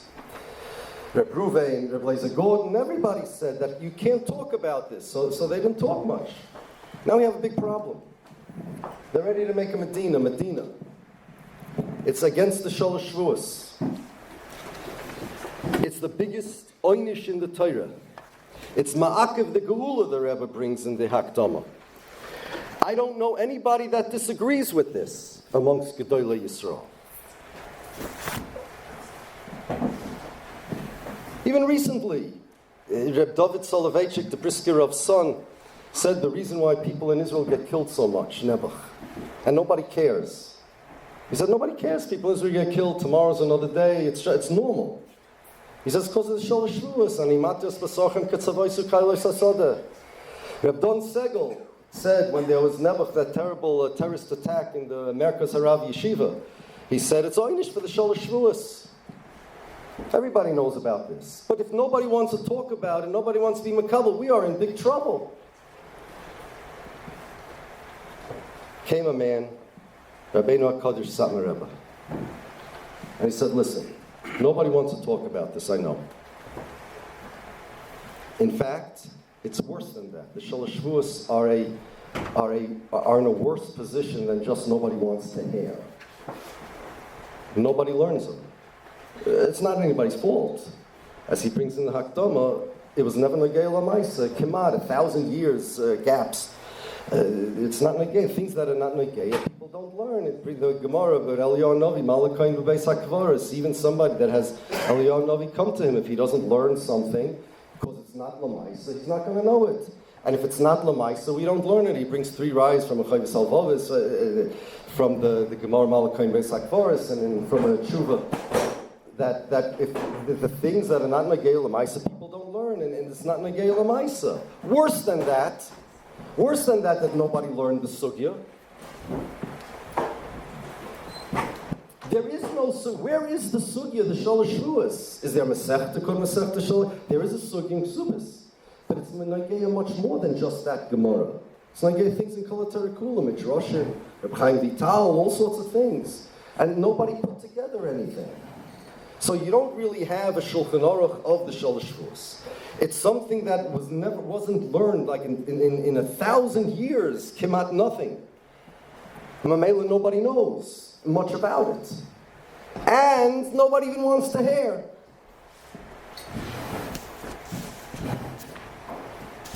So I said, Satmar Chassidim, you don't know what you had. So comes the Satmar Rebbe and says, I have a friend in Satmar, Wolf Katz. He used to be a Rebbe in the Yeshiva Chafetz Chaim in Manhattan, a Litvish yeshiva. And Reb Mendel Zaks, who was the yeshiva, was the Chafetz Chaim Zaydim, who was my Shver's Rebbe in Radin. My Shver was Talmud of the Chafetz Chaim, but the Chafetz Chaim didn't give shir. He had Magidei shir. And Reb Mendel Zaks was my Shver's Magid shir. He was a member of the Agudas Moyetzes Gedolei Torah. Wolf Katz gave the Veil Moshe to Reb Mendel Zaks to see. So Mendel Zaks said, he came back, he said the same thing everybody else said, in different words. He said, it's not the pshat, he knows Kol HaTorah Kula. He said in Yiddish, beherrscht Kol HaTorah Kula. It means, he said, that if you have a guy who goes into a grocery store, so he wants to know where the soup is. So he could find the soup, he asks, where's the soup? Looks on the signs. Then there's a guy who comes in with his eyes closed. He knows already the soup is here, this is here. Had Kol HaTorah Kula on his fingertips where he knew where everything is. You're talking about Shas, Midrashim, Shemu Shemayim, Arayas from a Kasha, from a Radak in Yeshaya. Radak es a Kasha, so Vaistois, mashma something from the Kasha. Mamish Kol HaTorah Kula. He had it on his fingertips. Nigla and Nister. And he said, you know what, I don't care what people want to hear. And he said, one day people are going to want to hear. In the Hakdam, he says, one day, I'm telling you, could very well be. Even though people don't want to hear now, one day maybe people will want to hear. Between me and you. I tell you from experience. From 40 years ago to today, people want to hear much more today. Because Israel, in the 50s and the 60s, everybody loved it. They didn't have any misnagdim amongst the Goyim except the Arabs. Nobody was against them. After 1967, when the whole thing with the territory started, 1977, when the militants, Menachem Begin and his chevra got into office, then people started hating Israel. But before that, in the 50s, everybody loved Israel. Now, people are more Yidden also. I know a Yid, personally, a Baal Tshuva, was at Kolzman, he wasn't from. He wanted nothing to do with Yiddishkeit because he associated Yiddishkeit with Israel, and nobody likes Israel. And then when he found out that there are Yidden in New York that protest against Israel, that are against Zionism, he said, maybe I should find out about Yiddishkeit. And today he's learning in Koilel. He's a young man learning in Koilel. And it's not only him, there are plenty like that. It's the worst thing for the Jew reputation of the Jews is Israel Bisman Hazeh. And he said, I'm going to do it. And there are 3 times in history such a thing was done, as far as I know. If somebody can find the 4th, I'll be makritov. Where somebody took a sugya that didn't exist because it was spread throughout Kol HaTorah and he put it together. Number 1, the Ramban writes a letter to the Rabbanim of France praising the Rambam. And one of the things he says, the Rambam did a great thing. He made such a thing, Hilchos Tshuva. Before the Rambam, everybody knew there was such a thing as Tshuva, but where would you find the halachas? Is there a Perek in Shas that has Tshuva? Is there a Masechta? The Rambam went to Kol HaTorah and he made a Hilchos Tshuva. And the Ramban praises him for that. The second time, the Chafetz Chaim did Hilchos Lashon Hara. Everybody knew there was such a thing as Lashon Hara. But if you wanted to learn Hilchos Lashon Hara, where would you go? Chafetz Chaim did it. The third time was when the Rebbe made the halachas of the Chikas HaKetz of the Shalosh Shavuos. It wasn't only Gans Shas and Mitroshim, Nigla Nister, and Lashon Hara. The difference is, though, that Lashon Hara and Tshuva was Nagei Lamaisa, so people did learn it. The Shalosh Shavuos wasn't Nagei Lamaisa, so people didn't learn it. And if a person wants to know the Shalosh Shavuos, he has to come on to the Rebbe. I'll give you a mashal. So the Rav Roshi of Israel, the Sfardi, the Chacham Ovadia Yosef, has a Shaila Tshuva about giving away the shtochim. Are you allowed to give away the shtochim? So it's Avadi, you're allowed to give away the shtochim. If it's a snageya to make peace, of course. As the Ramban says, there's a mitzvah bisman hazeh to conquer Eretz Yisrael. He says it's not true because of the Shalosh Shavuos. The Rashbash, who's anical of the Ramban, says even in the Ramban there's no such thing. Nobody holds Lamaisa Bisman Hazeh as a mitzvah to conquer Eretz Yisrael. Because the Shalosh Shavuos, he says so. There's a chief rabbi, it's Chacham Ovadia. Then he says, but in Reb Chaim Vital, state that the Shalosh Shavuos are only Nagei 1,000 years. Well, what's he going to do now? It's a Kabbalah thing, Reb Chaim Vital. Now it's not, there's no Chuvas Rashbash to quote. So he says, go look in Vayel Moshe, and you'll see that Reb Chaim Vital doesn't mean that. There's no other address to go. The Rebbe took from everywhere, and he made a sugya that didn't exist. Now, so far, as you can see, the Shalosh Shavuos also wasn't the Rebbe's Chiddush, and this is a big problem because people think that it was part of it was done purposely. That only the Satmar Rebbe, only Satmar hold from the Shalosh Shavuos.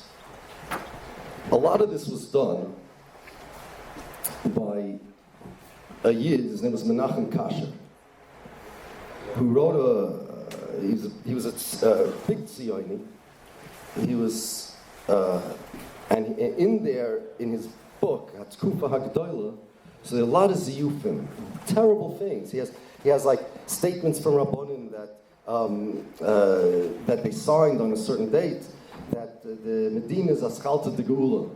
The problem is, a lot of the Rabbanim never heard of this settle that they signed. One of them was even dead, B'Shas Maisa, when he was supposed to have signed. What happened was, he sent a letter to all these people, said, if you're not Moicha, I'll put your name on the Kol Koreh. And this guy wasn't Moicha because he was dead. So he couldn't be Moicha. And not only that, but he changed the Lashon of the Kol Koreh. He never even said Aschalta de Geula when he sent it out. It was a big Zayfen. Agrad, I want to tell you that I saw, he wrote also a big encyclopedia on Chumash Torah Shlema. The Rebbe had it. I saw it in 500 Bedford Avenue on the second floor in the Swarmstein. And he got it, not the whole set, volume by volume, because the old volumes were older and then they got newer and newer. And in the old volumes, it said, by Menachem and Mendel Kasher, Kuf Aleph Shinai and Reish, Then later he dropped Mendel, he became more Israeli, so it's just Menachem Kasha, and then he started spelling Kasha, Chof Shin Reish. So you see, as he became a Tzioni, the first volume say, Rosh Yeshiva Sfas Emes B'Yerushalayim, it was a Gerach Chassid, and at the end you see how he became. And I heard from somebody that the Rebbe said that the Bekiyas is nice, he was a big bucky, but the Parish is dry. But this guy, this Menachem Kasha, who I heard the Brisker Rov would not even look at, he was responsible that, he said, everybody, even the Aguda, holds the Tziyonim, it's only Satman and Turei Karta, not that way. He was a Gerach Chassid. And a lot of this was done specifically, it's like saying that only the Chafetz Chaim holds you're not allowed to speak Lashon Hara. Somebody today asked me, why is it that from all the Gedolim, the Satmar Rebbe was the one that screamed about Zionism? Okay, it's a fair question. Rabbi Victor Miller answers. He says because he had more courage. Everybody else is scared. But I would question the questioner. Nobody asks why the Chafetz Chaim was the only one that screamed about Lashon Hara. Nobody would say, well, Chafetz Chaim, nobody holds from Lashon Hara, only the Chafetz Chaim, nobody else. Every God will have their thing.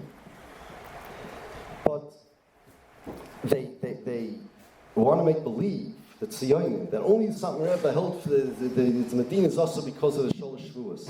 Not only is it also, but it's even also to exist because of the Sholosh Shavuos. I know that people say b'shem the Stipler, that the Stipler said in his Sefer Kayona the Igarta that it was also to make the Medina because of the Sholosh Shavuos. He's talking about voting. We'll get there shortly.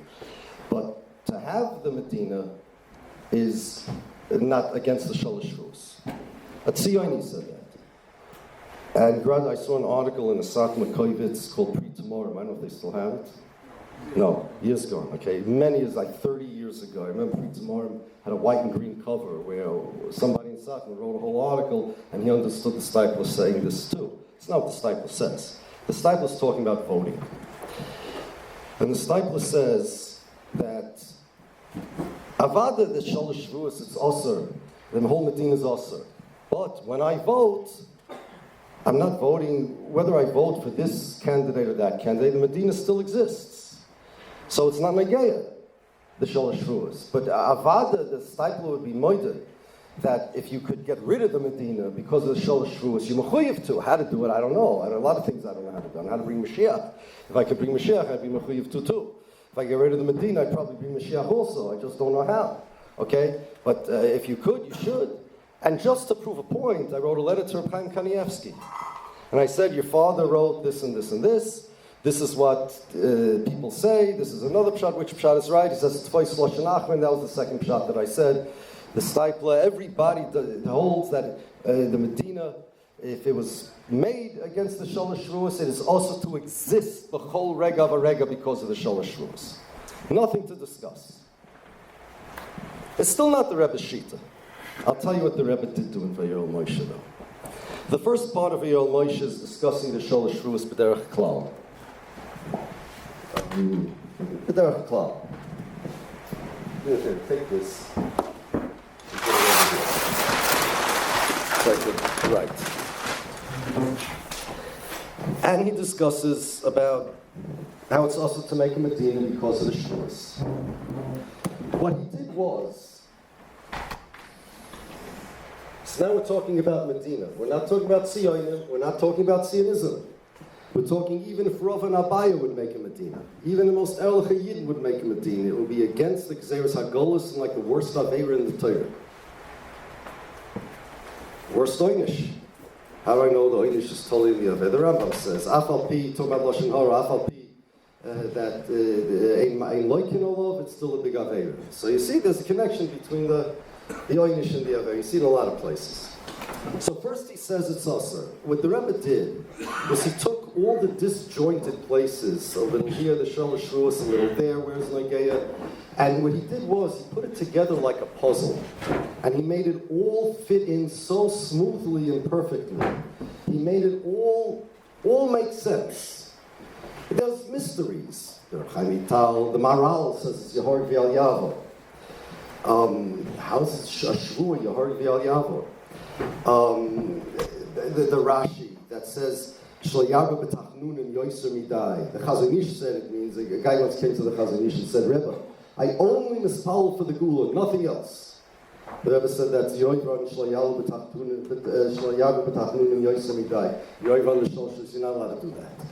But what the Rebbe did was, he took all the shverkeiten of this sugi that nobody learned, because it wasn't Nageya, and that nobody wanted to hear about, and that is Nageya, Nigla, Nister, Midrashim, Agada, Halacha, all over the place.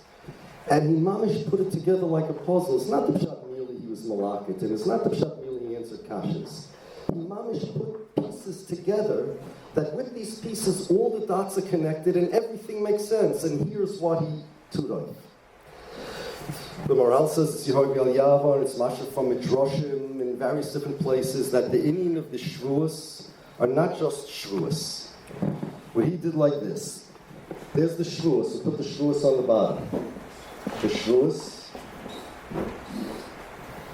What he accomplished was that he said that the Shvuas are an inyan of Kfira. Meaning that not only if you believe things could be Kfira, if you do things could also be Kfira. He brings from the Radvaz and Poiskim, if you do something, you doing things could be Yehoy Bial Yavar, even if you believe not what you're doing. And he brings rayas, not for now, Veil Moshe is there for everybody to see, that it's Kfira.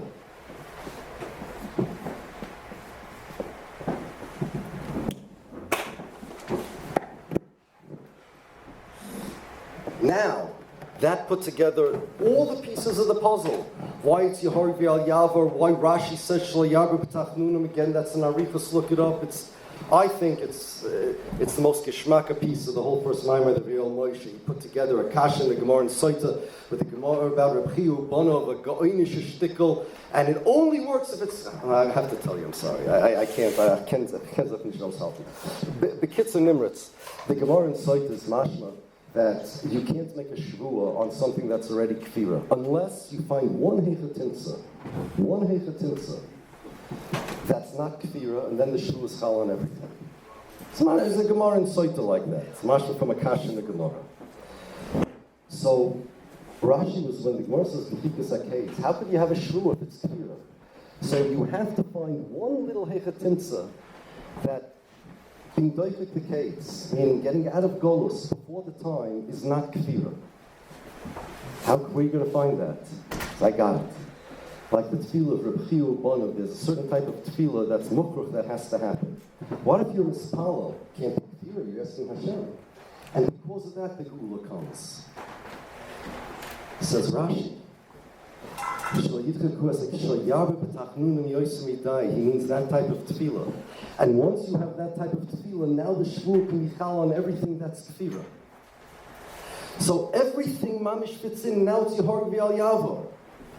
But now, that's step 2, and I don't know anybody who would want to be cholik on that either. If face anybody would be cholik on this.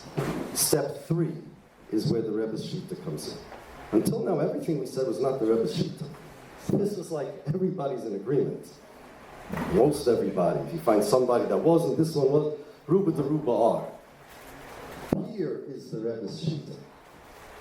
What he did was, Shavuos, Fira, until here, nobody has a problem. The Mizrachistim have a problem, Tziyonim have a problem, Menachem Kasher has a problem. They have a lot of problems. No problem. But then what he said was, because of this,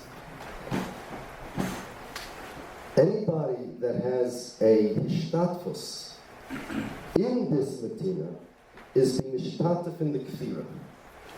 If it was missionaries, he says this, if it was missionaries, would anybody join the missionaries?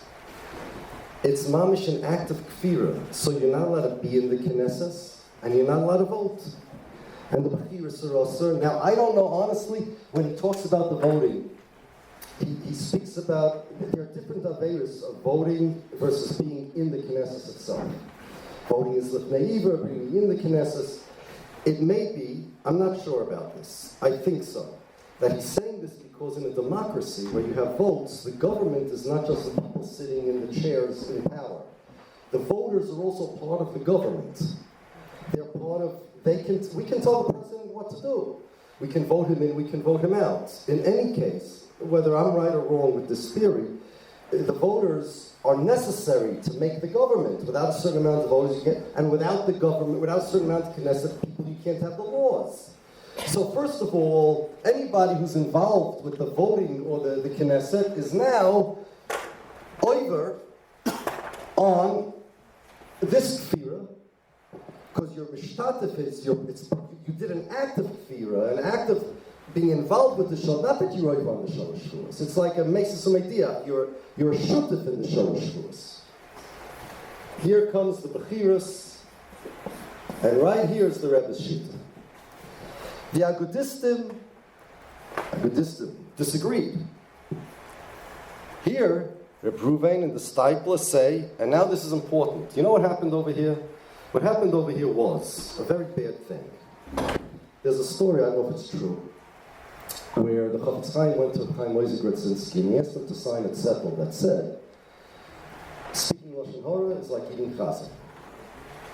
So Chaim Moshe said, reportedly, allegedly, supposedly, that you think, Chafetz Chaim, that if I sign this zettel, it means people will stop speaking Lashon Hara? No, it means people will start eating chazan. Okay, now that doesn't mean that speaking Lashon Hara is not like eating chazan. It's just people are not always smart and they're not always good, and this is what's going to happen. What happened was a very bad thing. Because the Satmar Rebbe tied these things together, Shvuos, Kfir, Bechiras, anybody that disagreed with this little detail, they said, no, they disagree with the whole thing. So the Rebbe Ruvain Grozovsky and the Steipler both have a defense why the Bechiras is mutter. We'll get there in a minute, why the Rebbe doesn't hold from it. But, so the Tzionim say, well, no, you see, the Bechiras is mutter, that means Zionism is mutter. They held differently from Zionism. No. This they agree. This idea is where they disagree. Reb Ruvain says, very simple. He says, Cholila v'cholila, nobody should think that the Aguda has any less hostility, any less isnagdus to the Tzionim than in the Turei Karta. That is the Turei Karta in Eretz Yisrael. That's what he's talking about with David. Well, not. Novos. He says, Chas v'sholom. Novos. When Yaakov went to Esav, he was made for Tefillah, Doron, and Milchama. Now, Tefillah, everybody can do. But Doron and Milchama, you can't do it at the same time, right? Other Doron, other Milchama. Tefillah, you can do by both. So now, which one are you going to pick, Doron or Milchama? Well, Spencer, which would work at the time. You shots up Esav, you say psychologically, is he going to take him at Tony, give him Sheichad? If not, you make him Milchama. He says, the only machlokes we have is that we hold Doron is a better strategy, they hold Milchama is a better strategy, but L'chol days it's Esav. Okay? Rav Shach said, Shmuel Deitch said this over, he said, I heard from Rav Shach many times, that I have no machlokes with Satmar Rebbe B'chlal about the Medina. Everything he holds about the Medina, I hold. Except one thing. Hold, if you don't vote, if you don't be part of the government, what are you going to do? You have to fight the Shmad. So that's what you have to do. Reb Ruvain Grozovsky is moida that this is the default normal shita. He feels that he has to defend himself. People think that no, Satmar has to defend itself. Why? By every shita, every machloik, not every, but many times there's a glata shita and then there's a shvera shita. So who's the glata shita and the shvera shita here? So people think, because of the propaganda, that Satmar is the shvera shita and the Agud is the glata shita. Zok Reb Ruvain, mamish not true. It's mamish not true. He says he's moida. First of all, being in Israel says Chabros and Rishoyim. You be mechabed the Rishoyim. Remember, we had the not Zionism, the Zionists. You're being mischaber with them. You're being mishtatef with them. What's the hector for that? And he says we are the ones that need a explanation. He says the explanation is number one. You're right. It's an aveira lishma. But the gedolim in our camp assessed. That's like Hoyros Shah. We're forced to do it. It's an aveira lishma. It is also to think that it's an achdus with the Medina. That's avodah zara, he says. It's also to think that it's a mitzvah, it's a good thing that we're in the Knesset. No, you got to go and hold in your nose because it's Bavoinesenu Harabim, and like we have to do it like a kafai shade. We have to understand that it's a terrible thing that because of our Averis, we were forced into this matzav. But what are we going to do? There's shmad. As the Brisker Rav said, there was no heter. There was never any heter for them to go into the Knesset to get money for yeshivas or to get assets for their communities. It was only for one heter. But what are we going to do with the shmad when they come and make a vote to make the giyus of the B'nai Torah? How are you going to fight them? You have to vote them out. He says if the communists would have a government, you'd also put people in the communist government. Does that mean you're asking to the communists? Or that the communist government should exist? Or as the Chazon Ish said, look, if a mugger comes to me and he says, give me your wallet. And I say, all right, look, I'll give you my wallet, I'll give you my money, but let me have my car keys, let me have the pictures of my kids, right? Do I negotiate? Does that mean I'm asking, I'm a shutef in his robbery?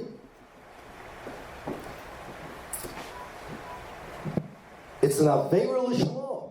That's a quote. Now, by the way, the Rebbe addresses this, and I want to be medayik in Lashon. A lot of times the Rebbe brings Zionistic Shetainis, like I did here. I was wondering, maybe you shouldn't even speak about Bechlal, but the Rebbe says, Rebbe did in the Hashtama, he says like the Mashal HaOruch, the Radak HaOruch made a Perish on Tehillim. He brought things from the Christians, and in order to show that they don't make any sense. I'm reading Sinas Tisharayas too. And he writes, Yesh Apikarshim, Hoimrim, and this and that. When he speaks about the Aveir Lishma, he says, Ein Ela El Divrei Tema. He doesn't say Apikarshim, he doesn't say this as Divrei Tema. That's what he's talking about. He says, first of all, well, let me finish first with Reb Reuven. But Reb Reuven says it's not enough. He says the Welt are dumb, Kalei Hadas, and they're going to look at us, and they're going to matter Zionism because we're in the Knesset. And they're going to say, look, they're not such against Zionism like Satmar. We have to deal with that. So says Reuven, we're only allowed to do this al-minas. Number one, we never ever allow anybody to think. Not only we shouldn't think, nobody should think that we have any achdus with the Tzionim. Nobody should think that we're Makabel Zionism. The Medina is not Zionism, it's two different things.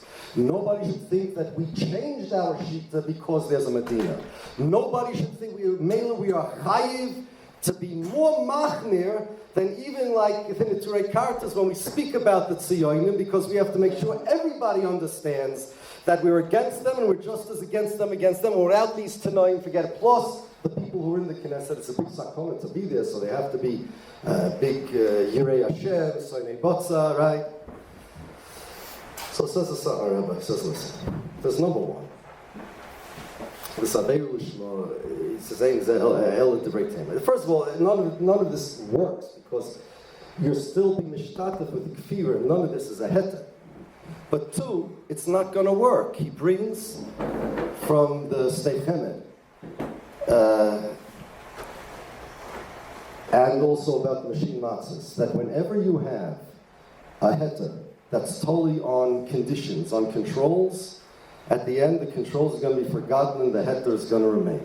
So what's going to happen is, basically, that the heter is going to remain. You could be in the Knesset, and you're not going to have the conditions, you're not going to be screaming against the Tzionim. Reb Reuven says the newspaper has to say Tzionim, it has to always shout the Tzionim, you're not going to shout them, you're not going to this, because there's a Zayet Zahara for this nationalism that it's not going to work. It's not going to work.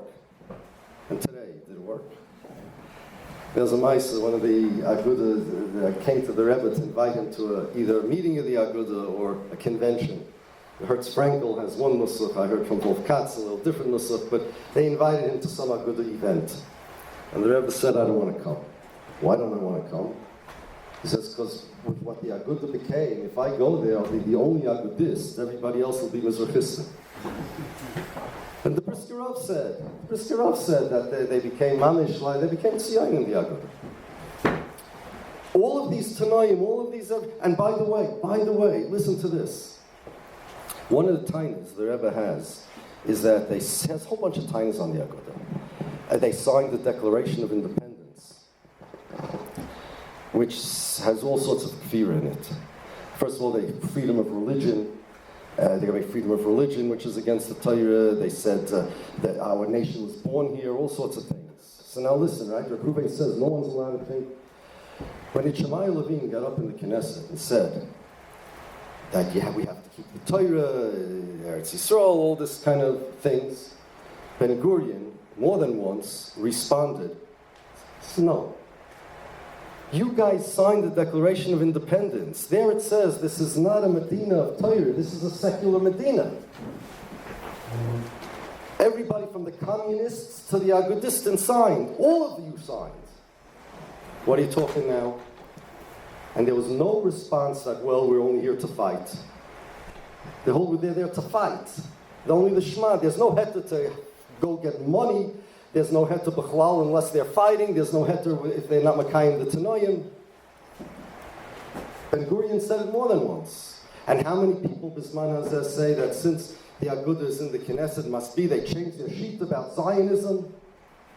Reb Ruvain said they're not allowed to let people think that. If they let them think that it's a achdus of this, it's mamish like being moidev avodah zarah. That was the Agudah Shita. The Chazon Ish told the Satmar Rebbe that he's worried not about the gzeiros of the Medina. The two nuschos, in one nusach in the Maisish and the Shariar, and have two different nuschos. One nusach says the gzeiros will make us stronger. Another nusach said I'm not scared. What I am worried about is that the Jews will start liking the Medina. Even those that went into the Medina and the government to fight, they went in holding their nose. And Aveira Lishma. And then he says also that it is not our shita. He says we have to have Gedolim who reassess every time. It's a strategy. So maybe tomorrow, today Doirim is the strategy. Maybe tomorrow Mulchama will be the strategy. And then we have to go out in Mulchama even more than the Neturei Karta. And by the way, the Shmuel Orbach's time, that's what they're doing today. They had a big minutes, and the Shmuel Deitch quoted this piece from Reb Reuven that I just said. And it says, Reb Reuven says that one day we may have to go out and see this is the time. They claim to be old Agudistas, the old Agudashita. And everybody says that they're the big Kanoim.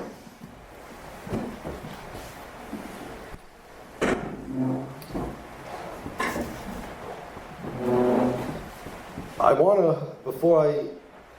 to, did I leave anything out? Is there something that I should mention that I didn't mention? Well, there's more, but I don't have time for the rest of it, because it's part of how the Rebbe maintained it. There were a lot of Hasidisim, not a lot, some. I don't want to say any names, but if you go down the Aleph base, you skip Aleph, you get there very quick. That used to be Kanoisha Hasidisim, and now they're mamish real Zionists. So something happened over there. No, the Rebbe implemented controls to make sure that doesn't happen, from a Rambam and Moreh Nevuchim, from a this sefer, that sefer, and he brings this all also in Vayero Moshe. Everything that he did, that he survived, to the extent that Sat was surviving, is only because of his understanding of the Torah. Now, one more thing I want to say. I know that even though, despite everything I said over here, people will still wonder, how could we be sure about Dr. Satmar Rebbe? So many people, Cholik, as is Roy. So at the end of Vayom Moshe, the first mimer, he says, Roy is not negay hil halacha, but I'll be svara. So I want to tell you something. I want to demonstrate something. There are two things. Thing number one. If a person does this sugya, and he learns it, so what comes out is this. We're not mechuyev to answer every kasha on every person in the world, or every sheet, or even Adam Gogo. I'll give you a moshel. Let's say I was giving a shiur on Hilchos Tefillah, and I said Tfilas HaShachar Ad Chatzos, right? Tfilas HaMincha Ad Ha'erev. And somebody will come to me, we learn the Gemara, we learn the Mishnah, the Torah, Shulchan Aruch, Beis Yosef, and a guy's going to come to me and say, no, this Grois Tzaddik davened 4 o'clock in the afternoon. So what am I going to say? I say, you know what? You have to ask him the kasha. It's not shver on me. He's shver. Go ask him. I don't know. Am I mechuyev to answer that kasha? I'm not mechuyev. As I state in Torah, you have a shverkeit on you. You got to know where the shverkeit is. Listen, if a guy's 100 gemaras and a toisus fakert, so if a guy knows how to learn, he knows he has a shver toisus. If a guy doesn't know how to learn, he thinks he doesn't have a shver toisus. He has 100 shver gemaras. That's not pshat. So the point is that after a person understands enough about this, so fine, there are the shitas, they're shitas. I'm not mechuyev to answer everybody's shitas.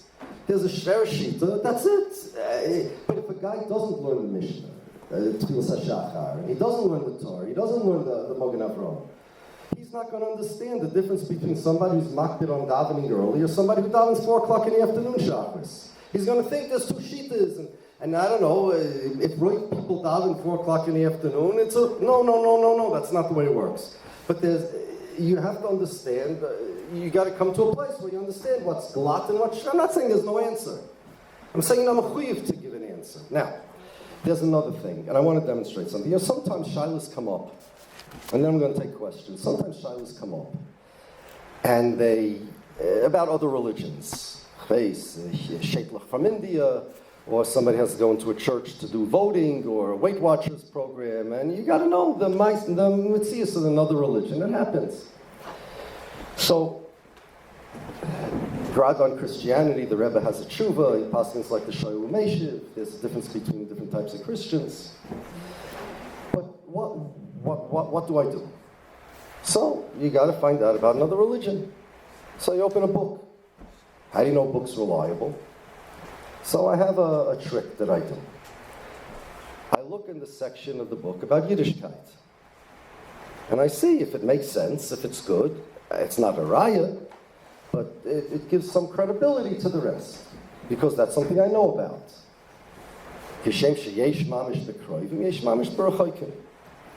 So, if somebody says to themselves, you know what, Rabbi Shapiro, you made this whole drasha, kfira, I don't know what kfira is, I don't know what shalosh shvuos are, it's the time between Shivos B'Tammuz and Tisha B'Av is the shalosh shvuos, I don't know from Aguda, I don't know from anything. I only know what I know, this Rebbe says this Rebbe says that. So let's go to an area where we can all know something, you don't need to know any Torah. Let's go to Israel's 6-day war in 1967. So Israel won the war. There are people, Rabbonim, Balabatim, that Ad Hayom Hazeh insists that Israel's victory was a grois nes. That Al Pi Derech HaTeva they had no chance. Now, first of all, every military expert and intelligence agency in the world predicted that Israel would win the war because they had the stronger side. If the Arabs would have won, maybe it would have been a mess. But even if Israel was weaker, it wouldn't be a mess. Because weaker sides sometimes win, like the Pri Megadim by Hanukkah. But they were the stronger side.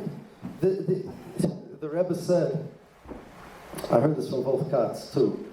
He heard this from the Rebbe. Because President Johnson, when Avi Iban, the Israeli ambassador, came to President Johnson and said they're going to wipe us and throw us into the sea. So he said to him, look, all our intelligence agencies say that you're going to whip them. And I'm saying that to Loshin Nakia. And the CIA, before the war, said there may be a war, and even if Egypt attacks first, it'll take a few days, maybe a week, maybe a little more, and Israel will wipe them all out. All of the Arab armies, all of them. Because the Arab armies stand no chance. Everybody knew. And the Rebbe writes in Al-Agul Tamur, he says, everybody knew, the Mechtevei Yitim, everybody knew Israel was going to win. I heard from Wolf Katz, he said, if the war was a mess, Johnson was a Navi. If every scientist says, look, the nest, this is what's going to happen, and it happens, that's not a nest. On Purim, everybody thought it wouldn't happen, the Yeshua. Only Mordechai knew, but everybody thought it would happen. And everybody knows this. And even people who you tell them this Grois Tzaddik made a moifis, they'll say, hey, you believe these crazy stories, but the 6-day war is a mess. There was one person, there was a Satmar Rebbe, that said, B'shas Maisa, no, you're crazy, it's not a ness, it's Derech HaTeva. The only Maisa Satan there is that people think it's a ness. The Tziyonim made up a bilbul that the Rebbe said it was a nest from the Sitra Achra. He never said that. He said it wasn't a nest. 6 places approximately. He says it wasn't a nest. The Satan does make nisim in many places, but this was not one of them. This was a Derech HaTeva. Now, you go to people with seichel, and they'll still say it was a nest. And how do you know it was a nest? Well, this Rav said it was a nest. Rabbi said,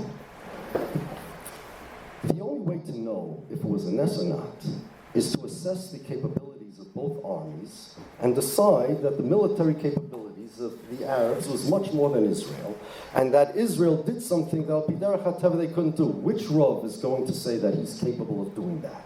If you ask these Rabbonim, if a dishwasher is a klishlishi or klisheni, they'll say, oh, I got to know how it works, every little prat, detail. But over here, no, it was a nest. Everybody knew it was a nest. What do you mean everybody knew?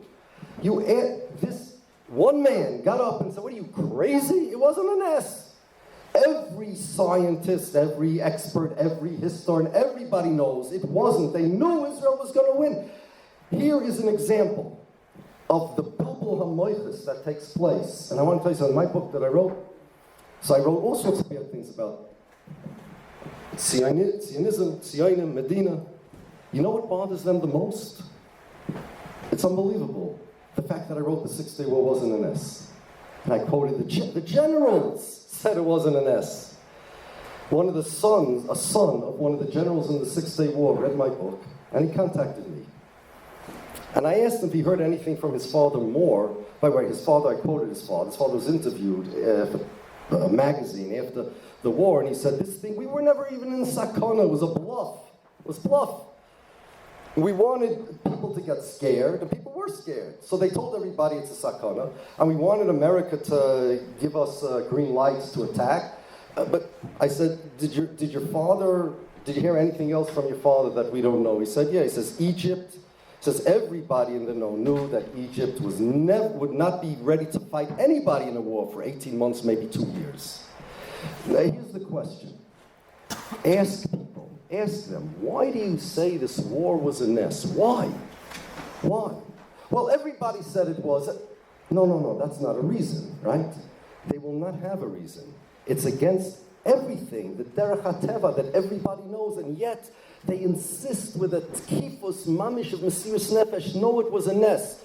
If anybody can explain to me this, except that's a Maisa Satan. And here you have something that you don't need to be a big London to know. And one man, Satmar Rebbe, got up and said it's not a nest. Because, simple, he didn't say because of, well, he did have riots from Sukkim about the Arabs being bad fighters.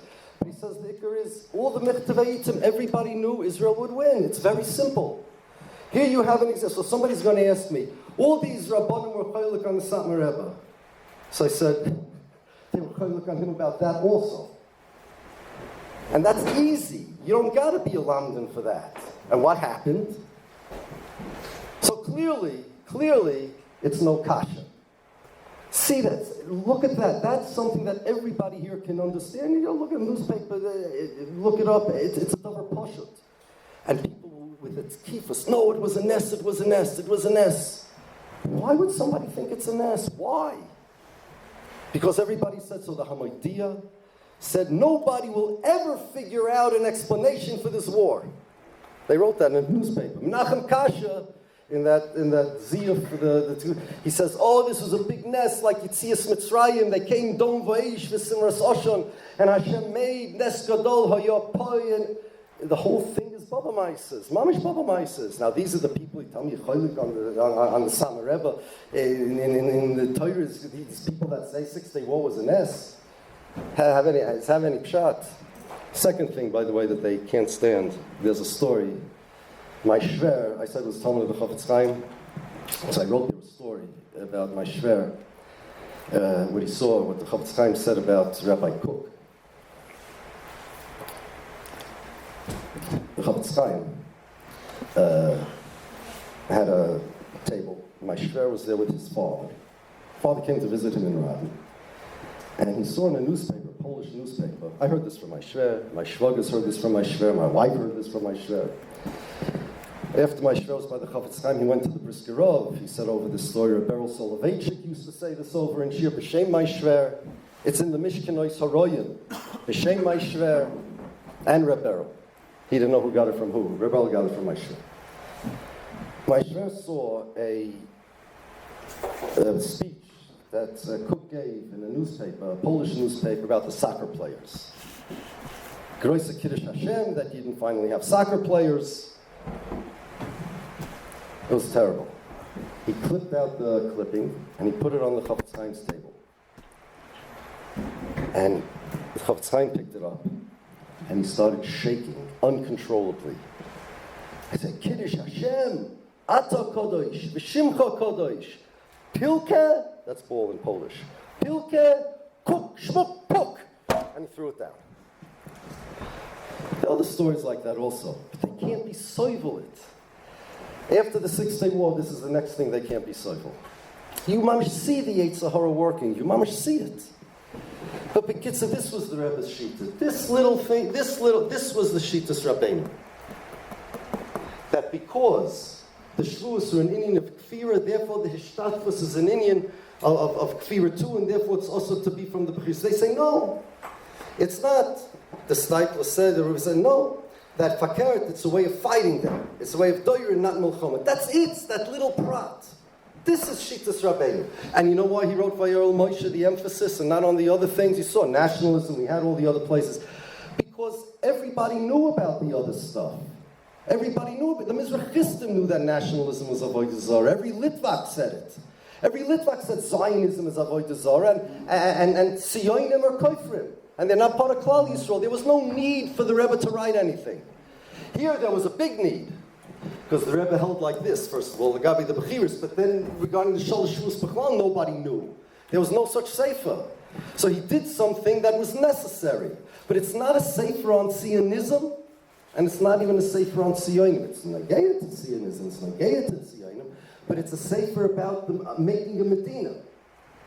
And he needed it because of the Aguda went into the government, and because of the Aguda said that it's a mitzvah to vote, and because the Aguda said it's a mitzvah to be in the Knesset to fight the Koifim, and he needed, because the Aguda was moided to everything else.